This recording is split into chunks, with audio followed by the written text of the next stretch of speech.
안녕하세요. 금기창TV입니다. 오늘은 예등길의 출발지인 오천 군자마을에 왔습니다. 오천 군자마을에서 청량산까지 예등길이 만들어졌습니다. 예등길은 도산 구곡을 따라서 만들어져 있는데요. 운항곡에서 출발을 해서 청량곡으로 끝이 납니다. 도산 구곡을 따라서 예등길이 만들어져 있는데요. 각 구간마다 조형물이 만들어져 있습니다.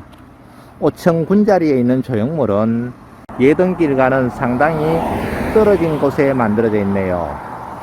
길을 따라가면서 조형물을 보면서 감상을 하는 것이 가장 기본적인 논리입니다만, 아쉽게도 여기에는 도로 아래쪽에 이와 같이 조형물을 만들어 놓았습니다. 이 조형물을 보기 위해서 관광객들이 여기에 온다는 것은 사실상 불가능할 것 같습니다. 조형물을 보기 위해서 아래쪽으로 내려가 보도록 하겠습니다. 사람들이 다니지 않아서 잡초가 올라오고 있네요. 도로 아래쪽으로 이렇게 내려와서 조형물을 보러 가야만 됩니다. 의자는 만들어져 있지만 한 번도 사람들이 이용하지 않은 것 같네요. 이 조형물의 의미는 무엇인지는 모르겠습니다만 가세 모양을 하고 있습니다.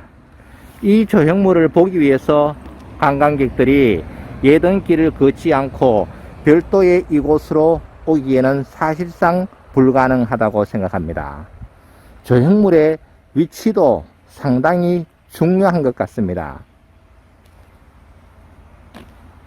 이러한 조형물들이 예등길 곳곳에 비치가 되어 있는데요. 관광객들에게 많은 감동을 주지는 못하고 있는 것 같습니다. 많은 예산을 들였지만은 관광객들에게 재미와 감동을 부여하지 못한다면은 그것은 의미가 없는 것으로 생각이 됩니다. 길 바로 옆에 길을 지나가면서 이와 같은 조형물을 볼 수 있도록 만들어 놓아야 됨에도 불구하고 이와 같이 별도의 공간에 만들어 놓았다는 것이 참으로 어색합니다. 여기는 선비순례길인데요. 선비순례길인데 공사를 한 지 얼마 되지도 않았음에도 불구하고 비에 글자가 떨어져 나가 버렸네요.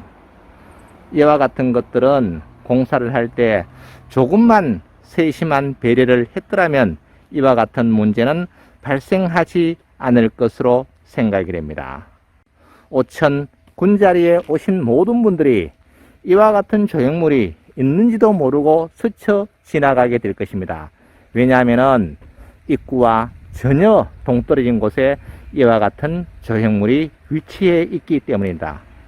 앞으로 우리가 어떤 사업을 할 때는 이와 같은 문제가 발생하지 않도록 세심한 배려가 있어야 될 것으로 생각이 됩니다.